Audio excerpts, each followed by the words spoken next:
আমাদের রবিবারে ক্রাফট করে আনার কথা ছিল।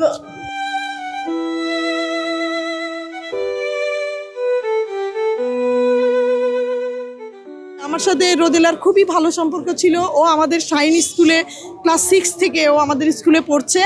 ও এবার ক্লাস 8-এ উঠেছে। এটা আসলে কি বলবো, এটা খুবই মর্মান্তিক একটা ঘটনা। এটা মানে ভাষায় প্রকাশ কিছু যে বলে প্রকাশ করা যাবে এখানেও কিছুই মানে বলার নেই। কারণ আমি ওই ফ্যামিলিতে এখন ওই বাসা থেকে আসছি। রোদেলার মার অবস্থা দেখলাম খুবই খারাপ, মেয়ের জন্য কান্নাকাটি করছে। তারপরে ওর আবার চাচতো ভাই আবার চাচা মারা গেছে, চাচি মানে অজ্ঞান হয়ে যাচ্ছে। মানে ওদের অবস্থা খুবই খারাপ দেখে আসলাম আমি ওই বাসা থেকে। ওর সাথে আমার কালকেও কথা হয়েছে।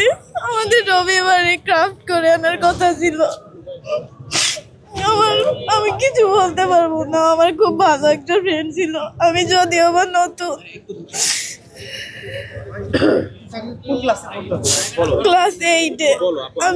আমি 4 দিন গেছি স্কুলে। ও অনেক ভালো ছিল। আমি 4 দিন গেছি। ও 4 দিনে আমাকে সবকিছু বোঝাই দিছে, বলছে। ও খুব হাসি খুশি একটা মেয়ে ছিল।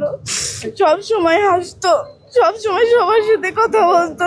আমি তো ওর সাথে রবিবারে দেখা করার জন্য ওয়েট করতেছিলাম। আমি শুনে কান্না করে দিছি। রোদেলা আগেই বললাম যে ও আসলে খুব ভালো একটা মেয়ে ছিল, এতটা ভালো যে মানে এটা কি বলবো। তার মৃত্যুতে আমরা আসলে খুব গভীরভাবে শোকাহত। আমরা খুব ভালো একটা স্টুডেন্ট আমরা হারিয়ে ফেললাম। তার অনেক স্বপ্ন ছিল, সে বলতো যে বড় হয়ে সে ডাক্তার হবে। তাকে আমরা প্রায়ই জিজ্ঞেস করতাম ক্লাসে, বাবা তুমি বড় হয়ে কি হতে চাও? ও তখন বলতো যে আমি সায়েন্স নিয়ে পড়বো, যে ডাক্তার হব আমি বড় হয়ে। এটা তার স্বপ্ন ছিল। ও ক্লাস 8-এ ছিল।